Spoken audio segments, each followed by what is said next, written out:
Right. So today we're going to be doing a deep dive into English learning with teacher Rayner. Okay. And specifically, we have a transcript from one of their introductory YouTube live sessions. Okay, cool. And get this, it was actually streamed live on TikTok. Wow. So It's very pretty interesting format, right? very innovative. I think that's a great way to reach a wider audience. Yeah, very casual and accessible way to, make English feel a little bit less intimidating. Yeah, definitely. And you can tell even from the transcript that there's that casual kind of vibe. Mm-hmm. It's very multilingual. Teacher Rayner even throws in some Spanish greetings. Right. And just, from what we know about Teacher Rayner, they run True English Academy with their spouse offering online courses. And they seem to really have this philosophy of making English learning relatable and fun. So that's what we're going to unpack in this deep dive. Okay, that's good. Really, their curriculum, and this is something that kind of revolves around what they call the 12 tenses of English. Have you heard of this approach before? I have. Yeah, it's interesting how teacher Rayner uses this analogy of a spiral or like a universe to explain it. Okay. And it's basically saying that all these different concepts in English, they're connected to each other. Yeah. It's not just these isolated grammar rules that you have to memorize. So like a big interconnected web of Englishness. Exactly. Okay, got it. But there's one thing that really jumped out at me in the transcript. Okay. Teacher Rayner keeps saying that English is easy Mm-hmm. and repetitive. Right. Easy. Come on. That's a pretty bold claim considering how many people struggle with English as a language. It is a bold statement for sure. What are your thoughts on that? I think it's all about mindset. If you go into it thinking English is this really difficult language, Yeah. you're going to maybe hit a roadblock and give up. But if you believe that it can be easy, Right. it might actually boost your motivation I see. and make the learning process less daunting. Yeah, so it's almost like they're trying to reframe the experience, Yeah. the whole learning experience. Yeah, reframe that mindset. Right. Okay, so let's get back to this 12 tenses thing because that's really the core of their method. Oh. It's kind of like the roadmap to fluency. Exactly. And the interesting thing is that they don't teach them in the typical textbook order. Mm-hmm. So they actually prioritize the future simple tense over the past simple, which is pretty unconventional. So to be honest, I'm a little rusty on my grammar terms. Okay. Could you remind me what those tenses actually involve? Like when would you use them? Of course. So future simple is all about talking about things that will happen in the future. Right. So for example, I will go to the store tomorrow. Got it. And then past simple is about actions that have already happened and finished in the past. Yeah. So like I went to the store yesterday. Oh, okay. Yeah, now I remember. Yeah. So why does Teacher Rayner teach future simple first? It seems a bit counterintuitive. Wouldn't you want to learn about the past before jumping into the future? Well, the reasoning is that it's actually mentally easier for learners to grasp that concept of the future Okay. before tackling the complexities of the past, particularly when it comes to forming sentences. I see. They believe it kind of sets a strong foundation. Okay. Interesting approach. Yeah? But this brings up another point. Okay. Teacher Rayner estimates that it takes about 2 months to really master each tense. Yeah. 2 months. That's a pretty significant commitment for each one. It is a significant time commitment, and if you do the math, it would take about 2 years to master all 12. Wow.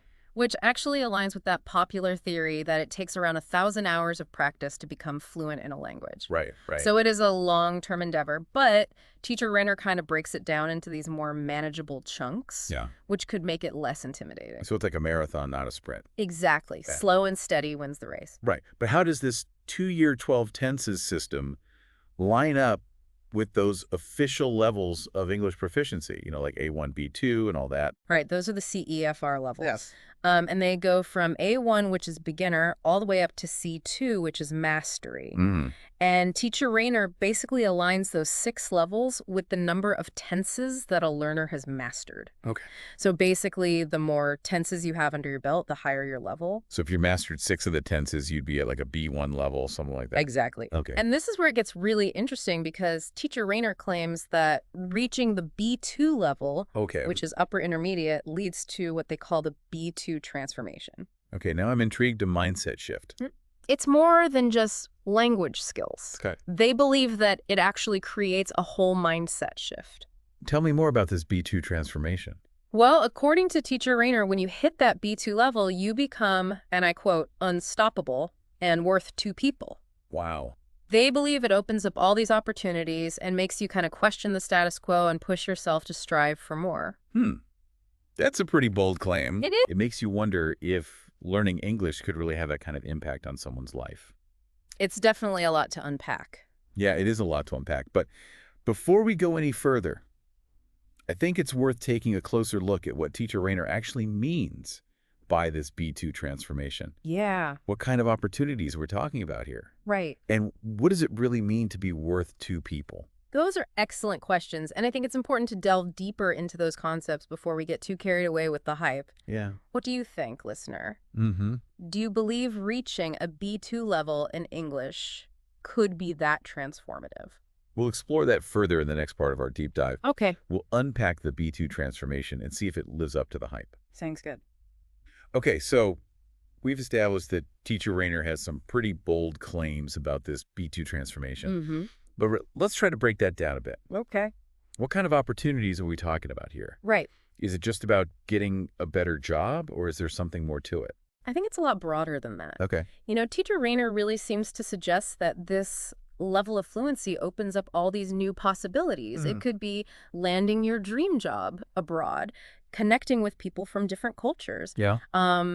Accessing information and resources that weren't previously available to you. Right. It's really about, kind of expanding your horizons in ways that you might not have even imagined. So not just like practical advantages, but also like personal growth Exactly. and kind of a shift in perspective. Yeah, like gaining this whole new lens to view the world, and that can be really empowering.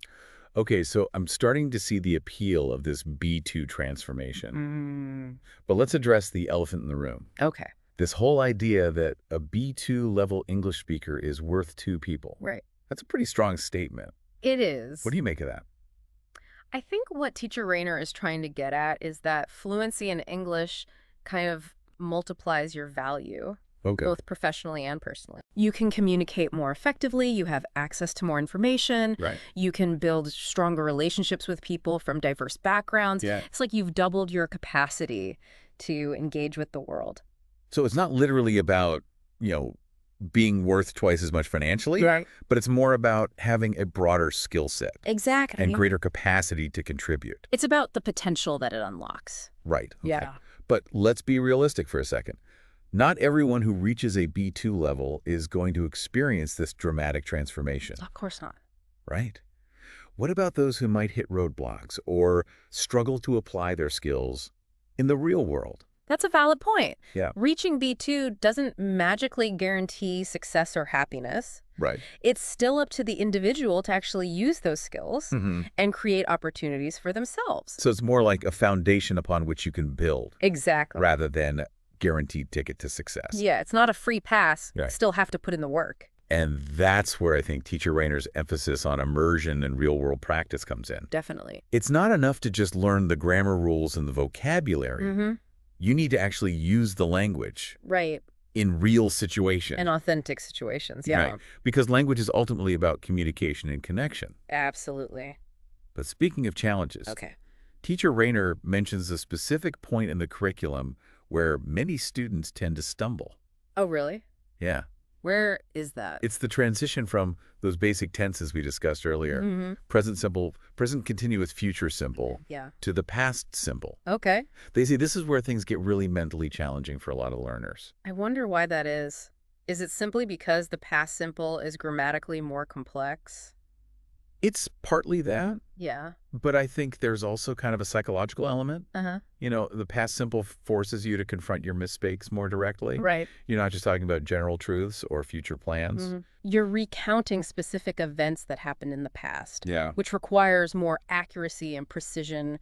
Right. And if you're not confident in your pronunciation or your grammar, Yeah. it could be easy to get discouraged. Exactly. And I think that's where you see a separation between the people who are truly committed to mastering English Yeah. and those who might be tempted to give up. It's a make or break moment. It is. Those who push through are the ones who are going to reap those rewards of fluency and that B2 transformation. Right. And it's worth noting that Teacher Rayner doesn't just focus on these individual benefits. Oh. They also talk about kind of the societal impact of English fluency. Interesting. What do they mean by that? Well, they suggest that widespread English proficiency can attract investment, create new opportunities, Yeah. and foster this more globally connected society. So it's about more than just personal gain. Exactly. It's about contributing to like a larger positive change. Precisely. And that brings us back to that question we posed earlier. Okay. What changes would you hope to see in your life if you dedicated yourself to mastering English? What doors would it open? Right. What impact would it have on your community? Those are some thought-provoking questions. They are. But let's not forget, Teacher Rayner's curriculum goes beyond just the 12 tenses. Right. They also emphasize vocabulary reading, listening, and real-world immersion. Of course. I'm curious to hear more about their practical advice for incorporating English into everyday life. Yeah. They have some really interesting tips and strategies for that. Let's dive into those in the next part of our deep dive. Okay, sounds good. We'll explore Teacher Rayner's advice and see how we can apply those insights to our own language learning journeys. Okay, so let's get back into Teacher Rayner's world here. Okay. We've talked about the 12 tenses and this whole B2 transformation. Right. But what I'm really curious about is their practical advice for incorporating English into everyday life. You mentioned they have some interesting tips. Oh, they definitely do. And one of the things they really emphasize is just changing your phone and computer settings to English. Oh. I know it can feel uncomfortable at first, but they argue that it's a really powerful way to just create this constant low-level immersion experience. Yeah, I could see how that would work. Yeah. It's like subtly training your brain to think in English. Right. Even when you're not actively studying. Exactly. You're just encountering these words and phrases throughout your day. It becomes just a natural part of your environment. Right.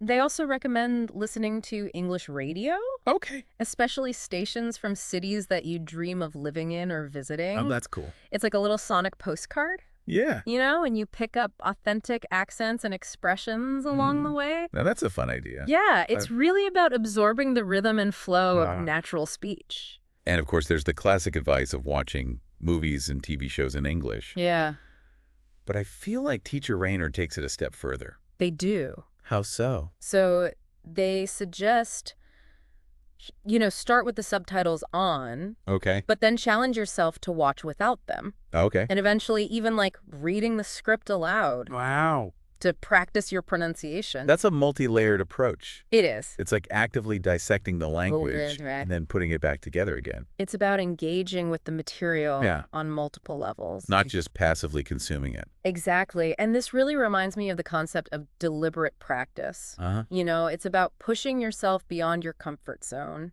and constantly trying to improve. Right. It's not about just mindlessly repeating phrases, but actively trying to understand the nuances Exactly. of the language. And that brings us back to, talking to native English speakers. Yeah, they can be intimidating. It can be intimidating. For someone who's still learning. But Teacher Rayner really encourages learners to embrace those opportunities. Right. Even if it feels awkward at first.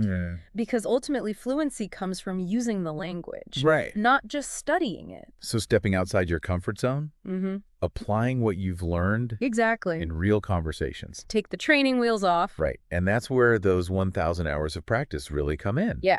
It's not just time spent with textbooks. Right. It's about actively using English in your life. Exactly. Finding ways to integrate it into your routine. Make it a habit, not a chore. Right. And that seems to be at the heart of Teacher Rayner's philosophy.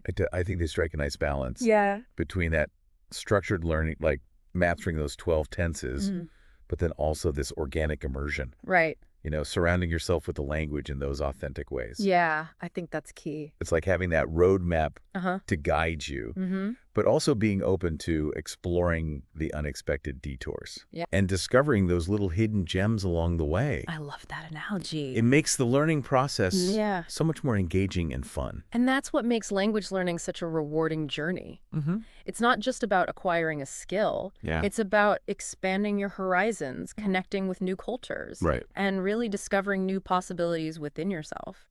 So as you embark on your own English learning adventure, remember Teacher Rayner's message: embrace the challenge, stay persistent, Yeah.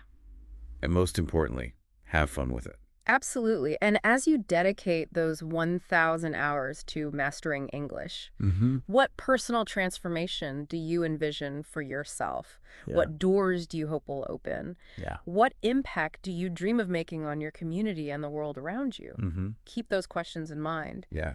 as you continue on your language learning path. It's a journey worth taking. It is.